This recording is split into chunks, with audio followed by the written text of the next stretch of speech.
اللهم صل على محمد وعلى آل محمد وبارك وسلم. اعوذ باللہ من الشیطان الرجیم. بسم اللہ الرحمن الرحیم. فیتعلمون منہما ما یفرقون به بین المرء وزوجہ. صدق اللہ العظیم.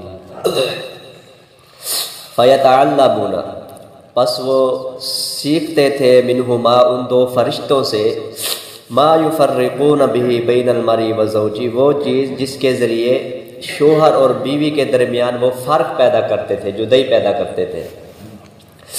جادو کا تذکرہ چل رہا تھا کہ ہاروت اور ماروت دو فرشتے آسمان سے اترے اور لوگوں کو بتایا کہ یہ جادوگر ہے، یہ اللہ کے ولی نہیں ہے، یہ جادو کے ذریعے کرتب دکھاتے ہیں، یہ کرامت نہیں ہے. تو وہ لوگوں نے ان دو فرشتوں سے جادو سیکھ لیا. جو جادو سیکھا تھا وہی آج ہمارے ہاں بھی چلا آ رہا ہے. تو وہ جادو سیکھتے اور فرشتوں کو تو کہتے تھے کہ ہم اس کو ناجائز کاموں کے لیے استعمال نہیں کریں گے، لیکن بعد میں وہ گھروں میں لڑائی پیدا کروا دیتے، خاوند اور بیوی میں لڑائی پیدا کروا دیتے اور طلاق کی نوبت آ جاتی، ان میں جدائی پیدا کر دیتے. جادو کا اثر ہوتا ہے. عام طور پہ لوگ انکار کرتے ہیں کہ جادو کوئی چیز نہیں ہے، تو وہ غلط ہے. جادو ہوتا ہے اور اس کا اثر بھی ہوتا ہے. اگر کسی پہ جادو ہو جائے تو اس کی نشانی کیا ہے، علامات کیا ہوتی ہے، ہمیں کیسے معلوم ہوگا کہ یہ بیمار ہے یا اس پہ جادو ہے، اس کا کاروبار کیوں نہیں چل رہا، کوئی وجہ ہے یا نہیں ہے. تو علماء نے اس کی کچھ علامات اور نشانیاں لکھی ہیں.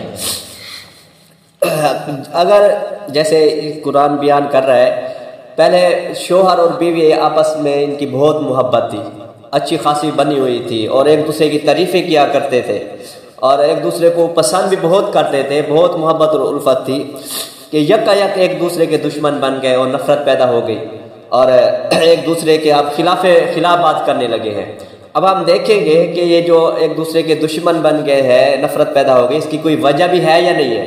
کوئی بات خاوند کی طرف سے ہو جاتی ہے یا بیوی کی طرف سے ہو جاتی ہے. اگر اس طرح کی بات ہے کہ واقعی ان کی لڑائی کا حق بنتا ہے، نفرت کا حق بنتا ہے، تو پھر تو وجہ پئی گئی. اب ان پہ جادو نہیں ہے.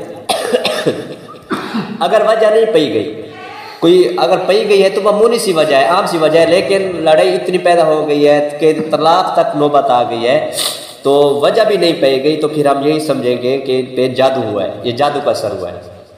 اسی طرح علماء نے لکھا ہے کہ کسی کے بچے پیدا نہیں ہوتے. اب بچے پیدا نہ ہونا عورت کا یا مرد کے اندر، ڈاکٹروں کو معلوم ہو جاتا ہے کہ اس کے اندر یہ نقصانات ہیں، مرد کے اندر ہیں یا جو عورت ہے اس کے اندر ہے. اگر ڈاکٹر یہ کہتے ہیں کہ یہ بالکل ٹھیک ہے، اس میں کوئی نقصانات ایسے نہیں ہے جس سے بچے پیدا نہ ہو، پھر بھی بچہ پیدا نہیں ہو رہے، تو یہ جادو کا اثر ہوتا ہے. اسی طرح کاروبار جو ہے، اس پہ لوگ جادو کروا دیتے ہیں. کاروبار نہیں چلتا، مثال کے طور پہ دکان ہے شہر میں، کسی چیز کی بھی ہے، تو وہ دکان نہیں چل رہی ہے، یا تو اس کی کوئی وجہ ہوگی، جیسے عام طور پہ وجہ پی جاتی ہے. اب ہم ایک دکان دیہات میں ہے، بستیارہ میں، ایک دکان شہر میں ہے. اب ہم یہ کہیں کہ دیکھو شہر والوں کی اتنی دکان چل رہی ہے اور ہماری اتنی دکان نہیں چل رہی، اس کی تو وجہ پئی گئی ہے، کیونکہ ہماری دکان جو ہے ایسے ماحول میں ہے جہاں اتنی ہی اس نے چلنی ہے. لیکن شہر کے اندر دکان ہے اور اس کے آس پاس کی دکانیں صحیح چلتی ہیں، ان میں گاہک بھی آتے ہیں، کاروباروں کا صحیح چل رہا ہے، کہ ہمارا نہیں چل رہا. اب ہم یہ دیکھیں گے ہمارے اندر تو کوئی وہ جو ہے فرق نہیں ہے کہ ہمارا اخلاق ٹھیک نہیں ہے یا ہمارا ریٹ کیا ہے. اگر ہمارا اخلاق بھی ٹھیک ہے، ریٹ بھی ٹھیک ہے، پھر بھی ہمارے پاس گاہک نہیں آتے، کاروبار نہیں چلتا، وجہ اس طرح کی اور کوئی نہیں پی جاتی، تو پھر یہ جادو کا اثر ہوتا ہے. اسی طرح جادوگر منگل والے دن اور جمعہ کو ایک پتلا بناتے ہیں، پتلا بنا کے پھینک دیتے ہیں، اس کے اوپر کچھ پڑھتے ہیں. اس پتلے پہ اگر کسی عورت کا پاؤں چلا جائے تو اس کی ساری لڑکیاں پیدا ہوتی ہیں، یہ نشانی ہے. اگر اس پتلے پہ آپ جس عورت کا بھی پاؤں جائے گا، وہ ٹچ ہوگا پتلا اس عورت کو، تو اس عورت کے ہاں صرف لڑکیاں ہی پیدا ہوں گی، بیٹا پیدا نہیں ہوگا. تو یہ کچھ علامات اور اس طرح کی نشانی ہے. اکثر یہ گھروں پہ جادو کر دیتے ہیں اور جانوروں پہ جادو کر دیتے ہیں. جانوروں پہ جادو کرتے ہیں تو جانور کے سارے جتنے بھی جوڑ ہوتے ہیں ان میں درد پیدا ہو جاتا ہے، آخر کار وہ بیٹھ جاتا ہے، بیٹھے بیٹھے پھر وہ مر جاتا ہے، فوت ہو جاتا ہے. اسی طرح کوئی خوبصورت ہوتا ہے، خوبصورتی جب یک ختم ہو جاتی ہے، اس کی اس وجہ بھی کوئی نہیں پی جاتی ہے، بس یہی کہتے ہیں تھوڑا سا یہ ہوا ہے، تھوڑا سا یہ ہوا ہے تو ساری خوبصورت ختم ہو گئی، تو یہ جادو کا اثر ہوتا ہے۔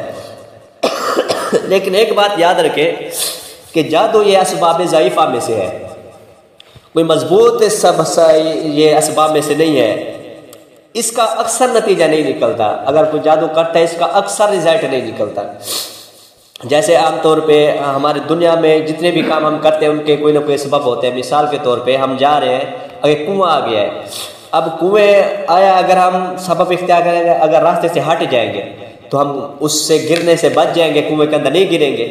تو یہ اب جب ہم اس طرح وہاں سے راستہ تبدیل کریں گے، اب پکی بات ہے، یقینی بات ہے، ہم کنویں میں نہیں گریں گے۔ اسی طرح ہمیں پیاس لگتی ہے تو پیاس کے لیے ہم پانی پیتے ہیں، تو اس کا ضرور رزلٹ نکلتا ہے کہ ہماری پیاس بجھ جائے گی، یقینی رزلٹ نکلتا ہے، نتیجہ ضرور نکلے گا کہ ہماری پیاس جو ہے وہ ختم ہو جائے گی۔ اسی طرح ہمیں بھوک لگتی ہے، تو جب ہم روٹی کھاتے ہیں، کچھ چیز کھاتے ہیں تو ہماری بھوک ضرور مٹے گی، یہ رزلٹ ضرور نکلتا ہے۔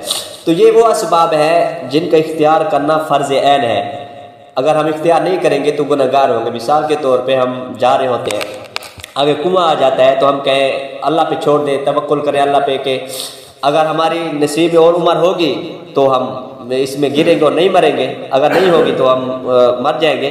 تو وہاں اسباب اختیار کرنا یعنی وہ راستہ چھوڑ دینا، تھوڑا سائڈ پہ ہو جانا، یہ فرض عین ہے۔ اگر کوئی اس وقت کنویں میں گر کے مر گیا تو وہ خودکشی کا اس کو عذاب ملے گا۔ اللہ تعالیٰ کہے گا تو میری تو یہ عادت ہے کہ اگر تو راستہ دوسرا اختیار کر لیتا، تھوڑا سا ہٹ جاتا تو میں آپ کو بچا لیتا، میری عادت ہے۔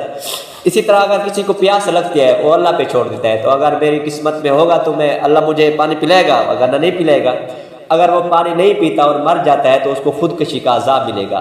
اس لیے کہتے ہیں کہ پیٹ کو بھرنے کے لیے کمانا فرض ہے، اگر کوئی نہیں کماتا اور بھوکا پڑا رہتا ہے، مر جاتا ہے، تو اس کو خودکشی کا عذاب ملے گا۔ تو یہ سبب اختیار کرنا فرض عین ہے۔ اور کچھ اسباب ایسے ہیں جن کا اختیار کرنا، اسباب ایسے ہیں جن کا اکثر نتیجہ نکلتا ہے، کبھی کبھی نہیں نکلتا۔ مثال کے طور پہ ہم بیمار ہوتے ہیں تو ہم دوائی لیتے ہیں تو اکثر ٹھیک ہو جاتے ہیں۔ تو اس طرح کا سبب کا اختیار کرنا یہ سنت ہے، دوائی لینا سنت ہے۔ تو عام طور پہ ہم دیکھتے ہیں کبھی کبھی کوئی دوائی لیتے رہتے ٹھیک نہیں ہوتے۔ اس وجہ سے علماء نے لکھا ہے اگر کوئی بیمار ہوتا ہے اور دوائی نہیں لیتا اور پڑے فوت ہو جاتا ہے تو اس کو خودکشی کا عذاب نہیں ملے گا، کیونکہ یہ دوائی لینا یہ سنت عمل ہے، یہ سبب اختیار کرنا سنت ہے۔ تو اگر اللہ تعالیٰ پوچھے گا تو آگے آدمی کہہ سکتا ہے کہ اللہ ہم نے بہت سے ایسے لوگ دیکھے ہیں جو دوائی لیتے رہتے پھر بھی وہ صحیح نہیں ہوتے تھے، تو اس لیے میں نے بھی نہیں لی، تو اس پر اس کو عذاب بھی نہیں ہوگا اور گناہ بھی نہیں ہوگا اور اس کو ثواب بھی نہیں ملے گا۔ اور کچھ اسباب ایسے ہیں جو بالکل ضعیف ہے، جن کا اکثر نتیجہ نہیں نکلتا، ہاں کبھی کبھار تکا لگ جاتا ہے، وہ یہی ہے جیسے تعویذ ہو گیا اور جادو ہو گیا، ان کا اکثر نتیجہ نہیں نکلتا۔ ضروری نہیں ہے کہ جب کوئی جادو کرے اسی وقت اس کا نتیجہ نکلے، لاکھوں میں سے 2-4 پہ جادو کا اثر ہوتا ہے۔ تو اور وہ بھی جتنا وہ جادو کرتے ہیں ضروری نہیں ہے کہ اتنا اس کا اثر ہو۔ مثال کے طور پہ کوئی جادو کرتا ہے کسی پہ مرنے کے لیے کہ یہ آدمی مر جائے، وہ آدمی مرتا نہیں ہے، تھوڑا بہت اس پہ اثر ہوتا ہے تو زیادہ اثر نہیں ہوتا، وہ مرتا نہیں ہے۔ تو اکثر طور پہ آج کل جیسے لگے ہوئے ہیں کہ ساس نے بہو پہ جادو کر دیا، بہو نے ساس پہ جادو کر دیا، فلاں نے فلاں پہ جادو کر دیا، اس نے تھوڑا بہت ہم کو کچھ ہوتا ہے تو ہمیں یہ وسوسے آنا شروع ہو جاتے ہیں، کسی نے جادو تو نہیں کر دیا۔ مثال کے طور پہ جیسے اب مجھے کھانسی ہے، نزلہ ہے، تو اور میں کہنے لگ جاؤں کہ شاید کسی نے جادو کر دیا ہو مجھ پہ، تو یہ ایک سبب پایا جا رہا ہے کہ سردی کا موسم ہے یا گرمی کے موسم میں بیمار ہوتا ہے، یہ سبب موجود ہے۔ تو عام طور پہ یہ جو آج کل ہمارے ہاں یہ فضا بنی ہوئی ہے جادو کی، اگر جادو میں اتنی طاقت ہوتی تو جادوگر آج حکمرانی کر رہے ہوتے، جب بھی وہ جادو کرتے اگر اس کا اثر ہو جاتا تو آج حکمران جادوگر ہی ہوتے، جادوگروں کی بڑی موج لگی ہوتی۔ تو اکثر طور پہ جادو کا رزلٹ نہیں نکلتا، جادو کا نتیجہ نہیں نکلتا، کبھی کبھار رزلٹ آتا ہے جادو کا، کبھی کبھار کسی پہ عمل ہو جائے تو ہو جائے، وہ بھی پورا نہیں ہوتا۔ پھر اب یہاں سوال پیدا ہوگا، اگر جادو اتنا کمزور سبب ہے، اتنا ضعیف ہے، تو حضور صلی اللہ علیہ وسلم پہ کیوں ہو گیا تھا، حضرت موسیٰ علیہ السلام پہ اثر کیوں ہو گیا تھا؟ تو اس میں اللہ کی ایک بہت بڑی حکمت تھی، اور وہ حکمت کیا تھی اس کو انشاءاللہ کل بیان کریں گے۔ اللہ تعالیٰ عمل کی توفیق عطا فرمائے۔